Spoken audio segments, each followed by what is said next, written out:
the early 1980s, many people in southern states within America might remember the 99 cents only stores, a company aimed at providing cheap brand name merchandise at the gimmicky but very enticing 99 cents price point. But for such a simple idea, the actual effort of keeping products at that price proved to be a difficult long-term challenge. And over the years, the company battled its product strategy as well as corporate takeovers.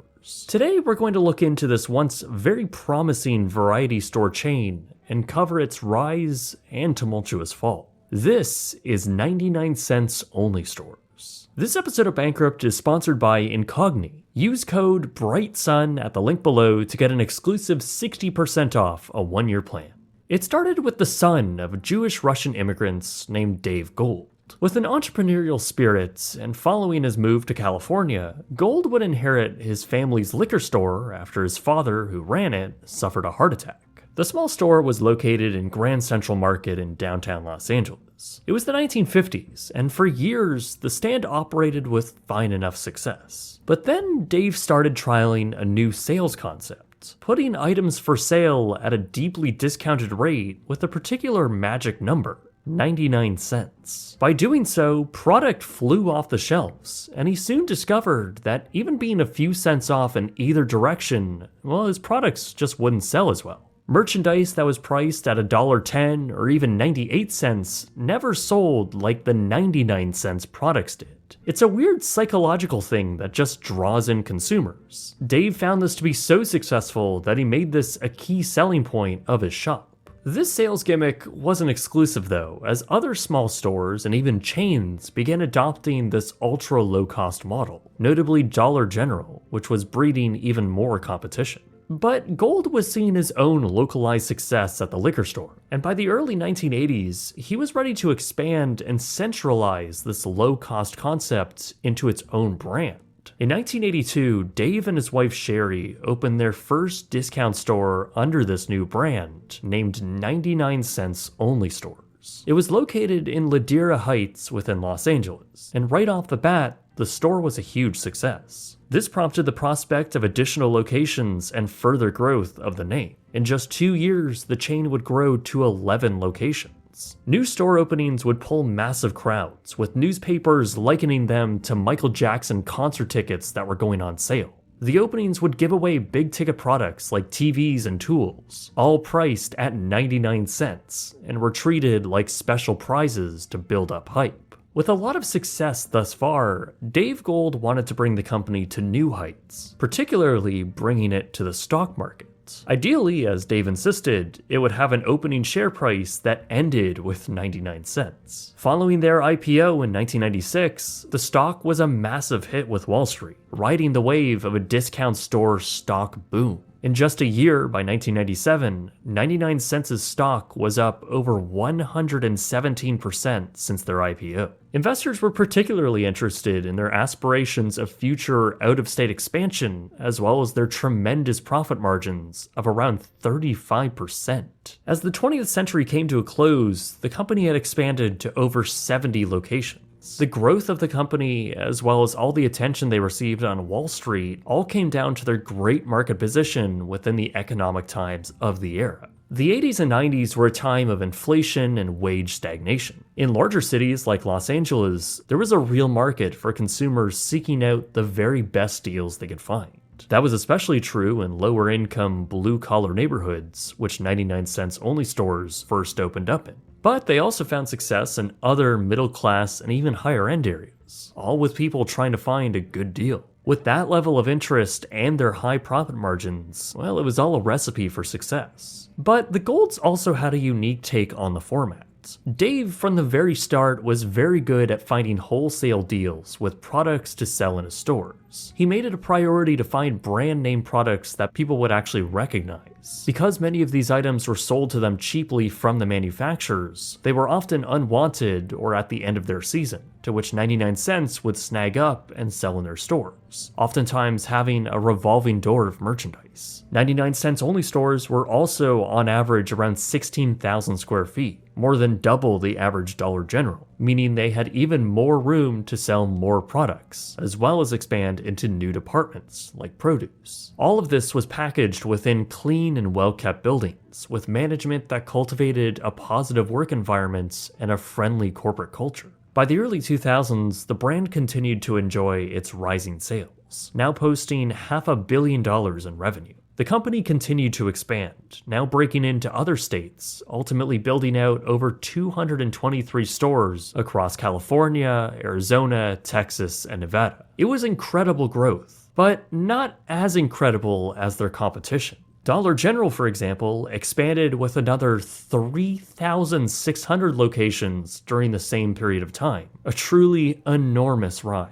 This was also while another low-cost variety store, Dollar Tree, was also on the rise, now expanding to 3,000 locations themselves. While all of this competition was inflating, the cost of goods was also doing the same. Manufacturing costs were climbing, so were operational expenses as well as inflation. As a result, 99 Cents' stock took a hit, with negative headlines of executives leaving. Wall Street's perception of the company was now shifting. As the company crossed the $1 billion mark in 2007, their actual operating income had continuously declined. All of these expenses damaged their bottom line, and eventually, the company decided to increase their prices for the first time.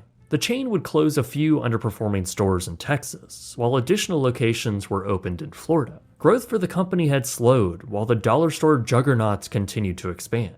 99 Cents grappled with the increased competition and slimming profit margins. But the company wasn't losing money, and they were still operating with pretty great sales for a relatively small retail presence. The company also had very little debt on their balance sheets. That was apparently an attractive proposition for an acquisition. In 2011, a joint venture between Ares Management and the Canadian Pension Plan Investment Board, essentially two private equity institutions, would acquire 99 Cents Only stores for a hefty $1.6 billion, or around $2.2 billion today. This was done as a leveraged buyout, and both companies would take out debt to see the acquisition through. Though, of course, in true private equity takeover style, they would pass the debt over to the company that they're taking over. Regardless, this was a big deal for the company and for Gold, who built the corporation from almost nothing just a few decades prior.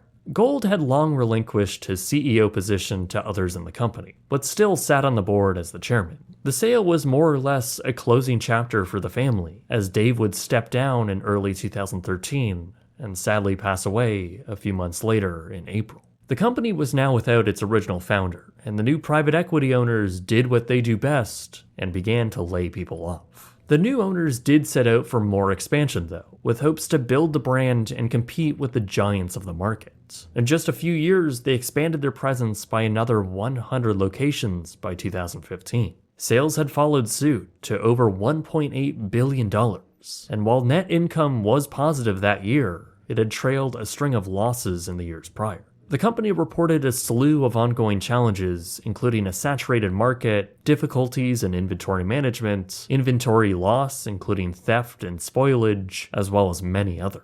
In their 2017 annual report, the last time they would publicly share financial data, they stated that, quote, "There can be no assurance that we will be able to successfully anticipate changing consumer preferences, product trends, store inventory needs, or economic conditions, and as a result, we may not successfully manage inventory levels to meet our future order requirements." Despite the company bringing in an all-time high sales figure of over $2 billion, they still lost over $118 million by year's end.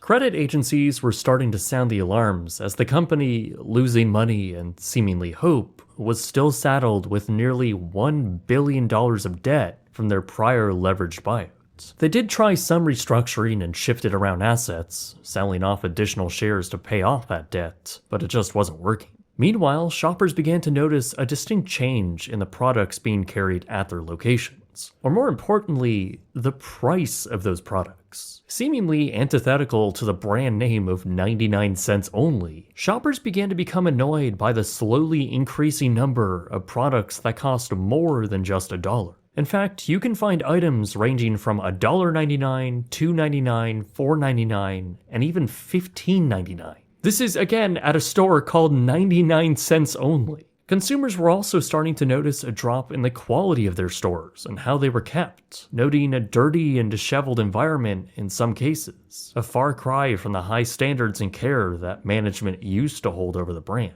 With ongoing challenges at the company, the perception and aesthetics were cast aside, but things were about to get a whole lot worse. By the time the pandemic began, 99 cents was in a rough state. It became clear that statistically, pre-pandemic shoppers who frequented their stores were not returning like they used to. Shifting consumer behavior significantly brought down their average store visits, and that paired with their already tight margins as well as inventory shrinkage, particularly in their produce department, well, that was deadly. With 370 locations not earning as much as they did in profits, the company had no way to pay off their mountain of accumulating debts, and those debt payments amounted to tens of millions of dollars each year. Optics also weren't great when it was discovered that their owners were also paying out around $20 million in annual bonuses in the form of dividends. That's being paid out to executives from a company that was bleeding money and had no way to pay off debt? After selling their distribution warehouse in early 2023, rumors began to swirl that the company may be running out of liquidity.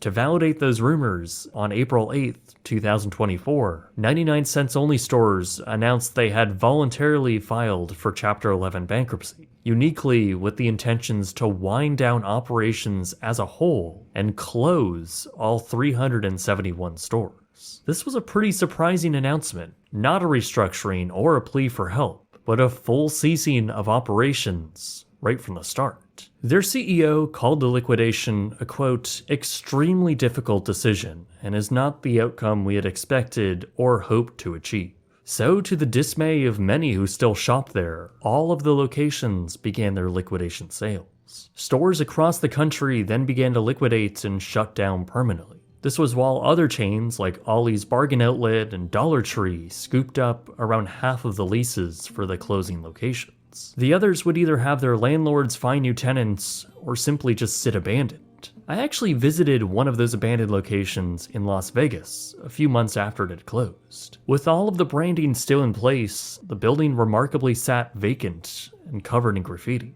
Inside, the distinctive white and blue tiling remains in place, covered in dirt, while the bold lettering in the back provides hints as to the layout of the now empty space. Overall, it's a very lonely and sad building, very emblematic of its tumultuous final decade.